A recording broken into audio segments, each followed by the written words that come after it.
दोस्तों, आज की ये मूवी वैसे तो एक सिंपल स्टोरी से शुरू होती है, लेकिन लास्ट में जाकर इसमें एक जो ट्विस्ट है वो इस मूवी की असली जान है और इस मूवी को अलग लेवल पर जाकर खड़ा कर देती है।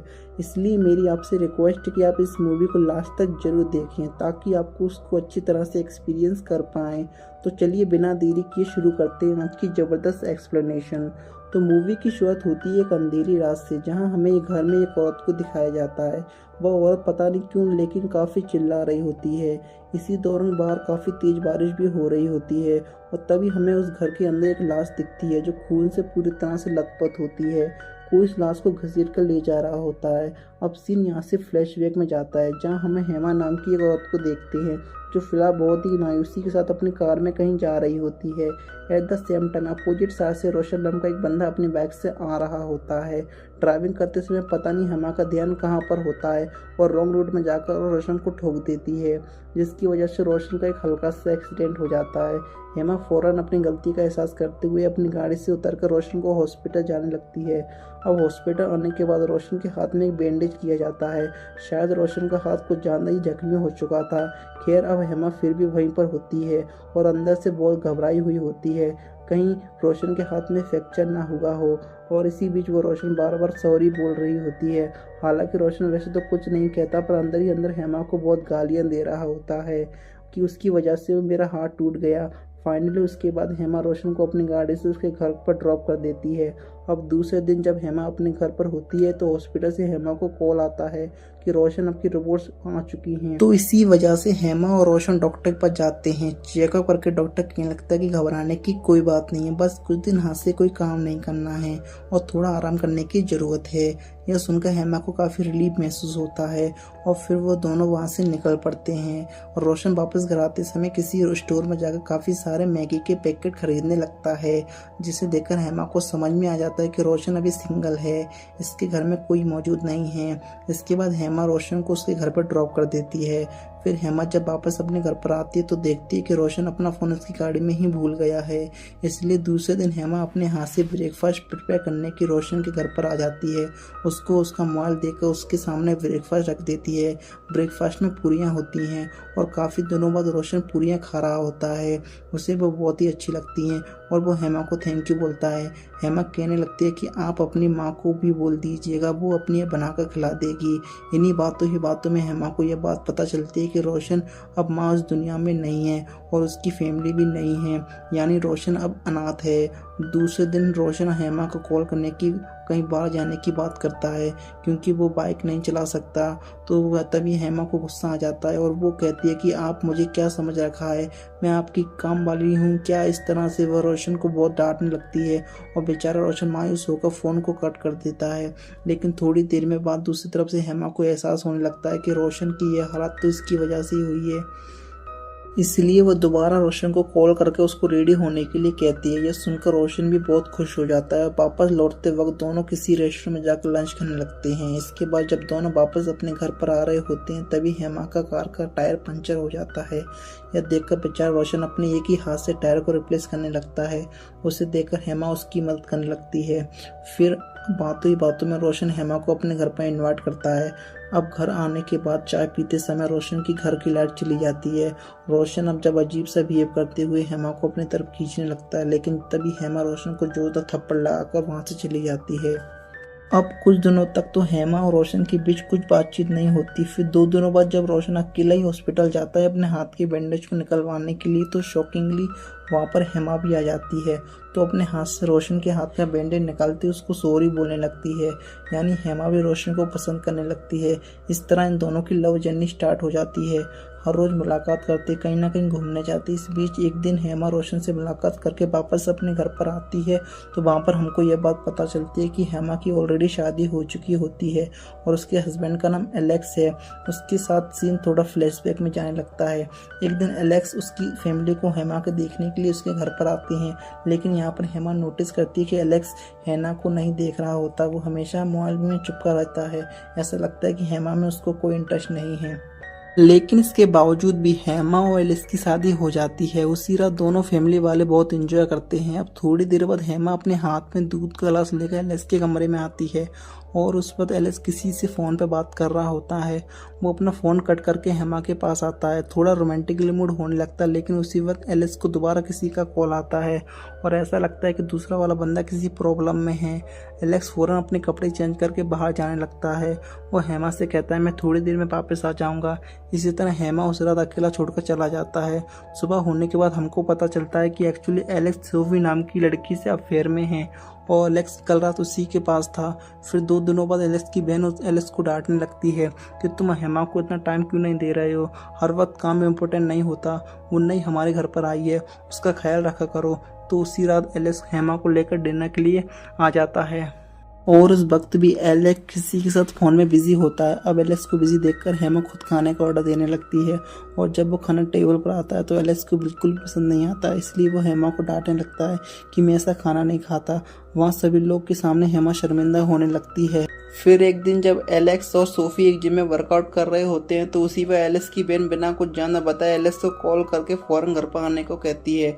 तो जाते जाते एलेक्स वहाँ के जिम बॉय से कहने लगता है कि तुम सोफी का ख्याल रखो और उसकी मदद करो, लेकिन वो जिम बॉय मदद करने के बहाने सोफी पर लाइन मारने लगता है। इधर दूसरी तरफ जब एलेक्स वापस अपने घर पर जा रहा होता है तो सड़क पर देखता है कि बाइक पर 2 बंदे आकर किसी लड़की को चेन खींचकर ले जा रहे होते हैं।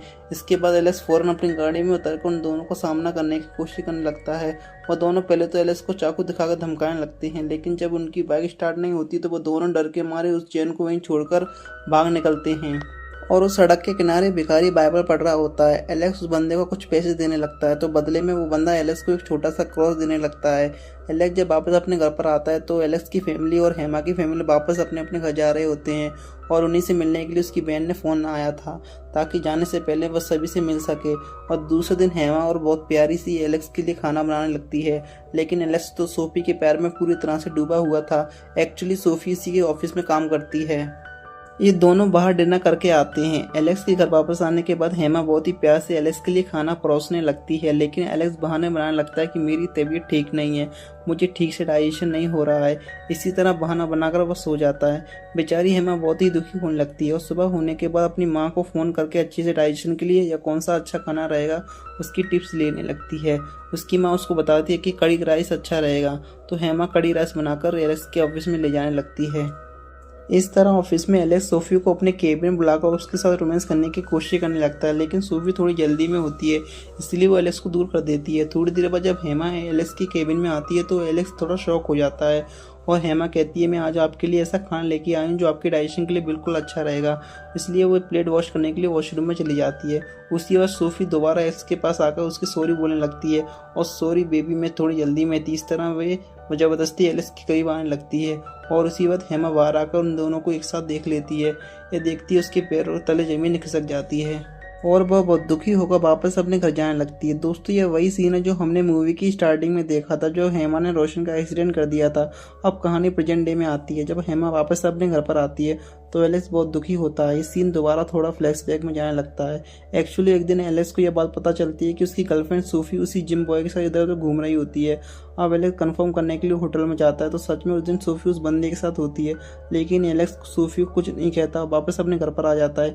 इसके बाद सीन प्रेजेंट में आता है जहाँ एलेक्स हेमा के पैरों में गिरकर माफ़ी मांगने लगता है कि सॉरी हेमा, मैंने तुमको धोखा दिया, मुझे एक लड़की ने धोखा दे दिया। अब पता नहीं हेमा इतनी जल्दी कैसे मान गई, लेकिन इमोशनल होकर वो एलेक्स को माफ़ कर देती है। जिसके बाद दोनों एक दूसरे के करीब आ जाते हैं। दूसरे दिन रोशन हेमा से मुलाकात करने लगता है और हेमा रोशन को एक ज़बरदस्त शौक की बात बताने लगती है कि रोशन तुम्हारे पास माँ नहीं है ना, उस माँ की कमी मैंने तुम्हारे साथ समय बिताकर पूरी की है। मेरी वजह से तुम्हें चोट लगी, इसी बात का मुझे पछतावा है, इसलिए मैंने तुम्हारे साथ समय बताया, लेकिन मैंने तुमसे प्यार नहीं किया। अब फाइनली रोशन हेमा से कुछ नहीं कहता और उसे बाय बोलकर वहाँ से निकल जाता है। उसके बाद हेमा और एलेक्स की ज़िंदगी बहुत ही खुशहाली से गुजरने लगती है। यह दोनों अपनी लाइफ में खुश होते हैं, लेकिन सडन एक रात रोशन हेमा को मैसेज करता है कि मैं तुम्हारे घर के बाहर हूँ, प्लीज़ एक बार आ जाओ, मुझे तुमसे मिलना है।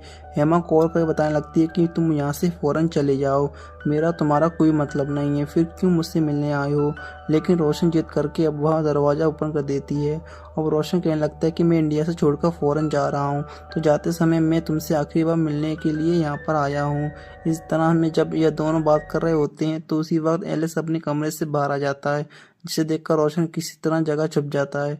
अब एलेक्स हेमा को देखकर कहने लगता है कि आधी रात को तुम यहाँ क्या कर रही हो, और जबरदस्त बारिश भी हो रही है। इसी तरह वो अपने बेडरूम में ले जाने लगता है, पर शॉकिंग बात यह होती है कि रोशन भी उसी बेडरूम में छुपा होता है। रोशन हेमा को जगाकर कहने लगता है कि तुम दरवाजा ओपन करो, मैं यहाँ से चला जाऊंगा। फिर जब हेमा और रोशन मेन दरवाजे के पास आते हैं तो रोशन हेमा को हक करके मिस करने लगता है। ठीक उसी वक्त एलेक्स अपने कमरे से बाहर आकर इन दोनों को एक साथ देख लेता है। फिर उसके बाद क्या था, एलेक्स एक चाकू लेकर हेमा और रोशन को मारने की कोशिश करता है। दोनों के बीच में जबरदस्त तरीके से हाथापाई होने लगती है और उसी बीच रोशन गलती से एलेक्स को मार देता है।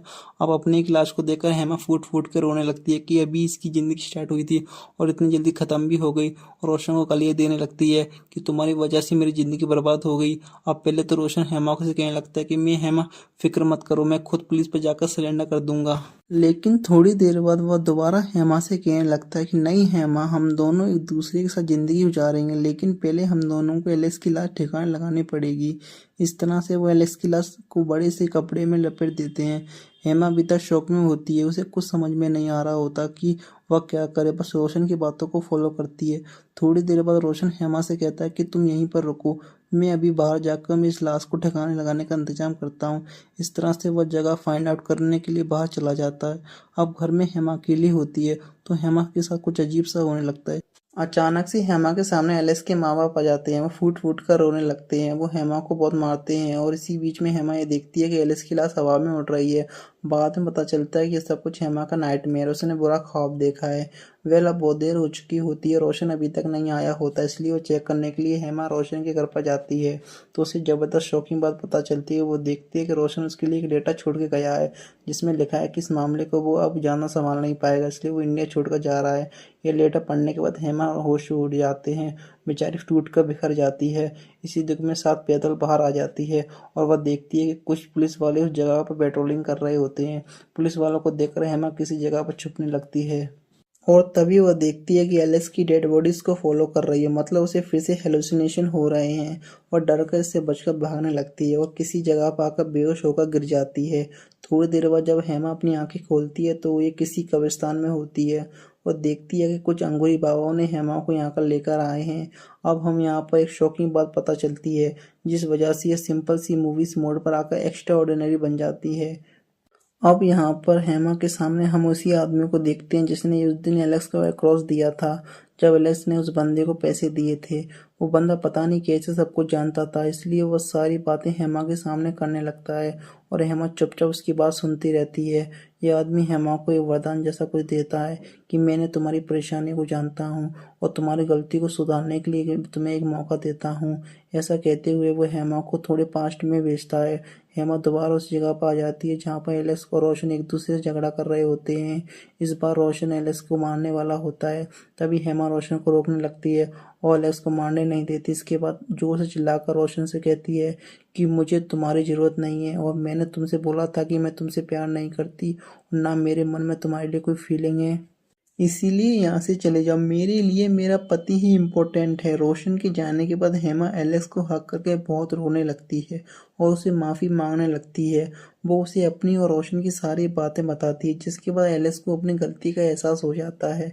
तब जाकर इस घर की लाइट वापस आ जाती है। अब दोस्तों, कहने को तो इस मूवी में लास्ट में हेमा को वापस मौका मिल जाता है, लेकिन जो लोग ऐसा करते हैं भगवान उनको दूसरा मौका नहीं देते, इसलिए किसी को धोखा मत दीजिए। क्योंकि गलती एक बार हो तो अच्छा है, बार बार गलती करना खुद को ख़त्म करने जैसा है। इसलिए दोस्तों, इस मैसेज के साथ मैं आपसे पूछना चाहूँगा कि आपको यह मूवी कैसी लगी, मुझे कमेंट करके जरूर बताएं। साथ ही अगर आप नए हैं तो चैनल को सब्सक्राइब करके नोटिफिकेशन बेल को दबा दीजिए, ताकि कोई भी नई मूवी आपसे मिस ना हो। अब मैं मिलूंगा आपसे अगली ही ऐसी मूवी में। साथ till then bye, take care, thank you for watching.